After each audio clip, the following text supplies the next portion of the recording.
Bonjour les amis, aujourd'hui nous allons parler d'informatique pour les nuls. A tout de suite. Les règles de YouTube ont changé. Si tu aimes mes vidéos, abonne-toi. Clique sur s'abonner. Clique également sur la cloche pour ne pas rater mes prochaines vidéos. Clique sur le pouce en l'air, le pouce bleu, c'est bon pour mon référencement.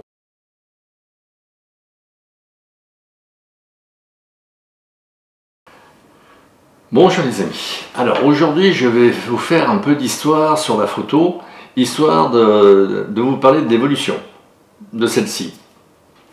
A tout de suite. Salut les amis, alors aujourd'hui je vais vous faire un peu d'histoire, très courte, sur l'histoire de la photo. Alors au tout début il y avait Leica qui est sorti avec ses premiers appareils photo 24-36 qui récupérait les chutes de films utilisées par les caméramens et il en a fait un support 24-36. Voilà, on est parti un peu de là. Donc à une certaine époque, au commencement, on va dire il y avait Leica, il y avait Canon, Pentax, Nikon, Olympus, Minolta, Konica, Fuji aussi dans une moindre mesure, qui en même temps fabriquaient des pellicules. Kodak, qui était un grand fabricant, s'il en est, de pellicules, a priori complètement disparu du marché grand public. Il n'a pas su prendre le tournant. Donc pourquoi est-ce que je vous parle de ça? Tout simplement parce que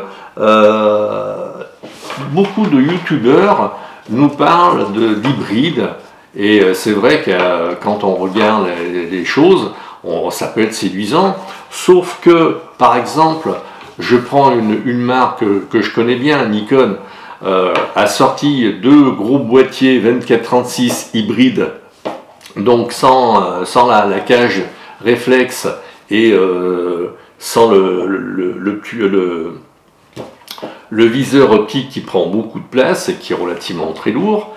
Donc le Z6 a une autonomie de 310 vues et il pèse 950 grammes. Le Z7 pèse 675 grammes et a une autonomie de 330 vues.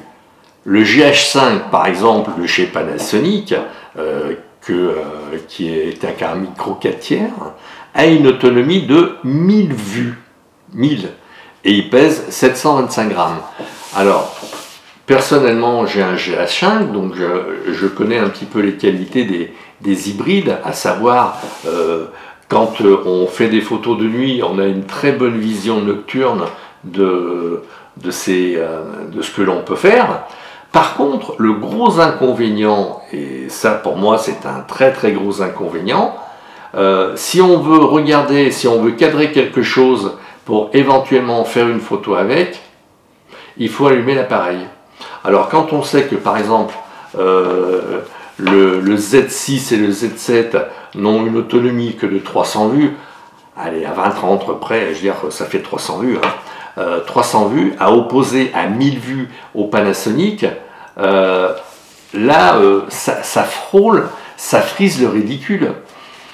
On est obligé d'avoir une seconde batterie si on veut partir un petit peu à l'aventure et faire ses photos par exemple en bord de mer, à la campagne.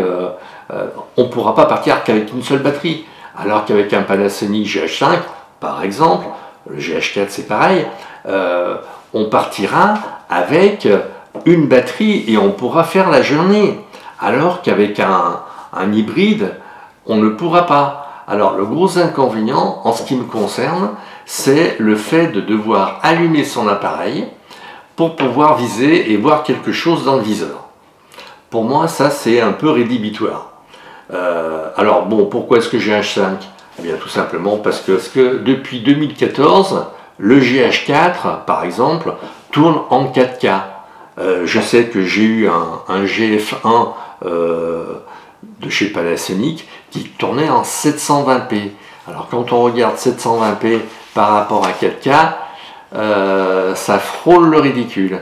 Mais bon, j'allais dire qu'à l'époque c'était très bien, on faisait des vidéos, c'était surtout des appareils photo avec lesquels on pouvait faire des vidéos. Or le GH5, on peut faire des vidéos et éventuellement on fait des photos avec aussi.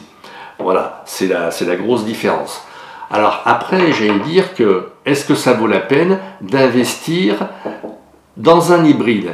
Alors Nikon n'a pas fait l'erreur de Canon, a gardé sa baïonnette F, monture F, depuis au moins une trentaine d'années. Ce qui fait que on peut avoir un appareil numérique, ce qui est mon cas. J'ai un appareil numérique qui utilise des optiques qui sont relativement très anciennes. C'est pas parce qu'une optique date de 20-30 ans qu'elle est bonne à foutre à la poubelle. Elle était bonne au départ à sa sortie, elle est toujours bonne actuellement. Le problème de fond, c'est que si vous n'avez pas d'optique en stock d'une quelque marque que ce soit, j'allais dire que bon, peu vous importe, vous achetez ce qui vous fait plaisir, puisque c'est le but de la manœuvre, vous faites plaisir, point à la ligne. Par contre, si vous avez déjà un parc optique, à bien réfléchir, Nikon à ce niveau-là a su garder, on va dire, ses anciens utilisateurs en proposant avec ces deux boîtiers une bague d'adaptation pour les montures F. Il ne s'y est pas trompé, il s'est déjà planté avec les J1 et V1 sortis en 2011, il ne fera pas deux fois la même erreur. Alors j'allais dire qu'à partir du moment où vous pouvez adapter vos anciennes montures, bon, j'allais dire que la question est réglée. Par contre, pour tous les nouveaux qui ont à choisir un boîtier, pensez-y. Le parc optique, par exemple, pour les Z1, si on n'a pas d'optique, il est relativement restreint. Et apparemment, les optiques sont relativement très chères. Alors que, bon, par exemple, vous achetez un D750 Nikon, par exemple, vous avez des optiques d'occasion que vous pouvez acheter à 50, 70, 100, 200 euros et qui sont excellentes. Donc maintenant, à vous de voir si effectivement le jeu en vaut la chandelle. Est-ce que les caractéristiques techniques de ces nouveaux boîtiers valent la peine d'investir 2000 euros dans ceci? C'est à vous de voir. Personnellement, je vous dirais d'y aller avec les plus grandes précautions possibles. Parce que, j'allais dire que si vous êtes débutant, si vous avez 20-30 ans, je veux dire, bon, vous n'avez pas d'optique, bon, peu importe, vous achetez bien ce que vous voulez. Par contre, les anciens qui ont 30-40 ans, qui ont déjà fait de la photo, qui ont déjà des optiques, réfléchissez-y à deux fois. Voilà, c'est tout ce que je peux vous dire. Bon, j'espère que cette vidéo aura été un tout petit peu utile, et je vous dis à très vite, et puis merci de votre écoute.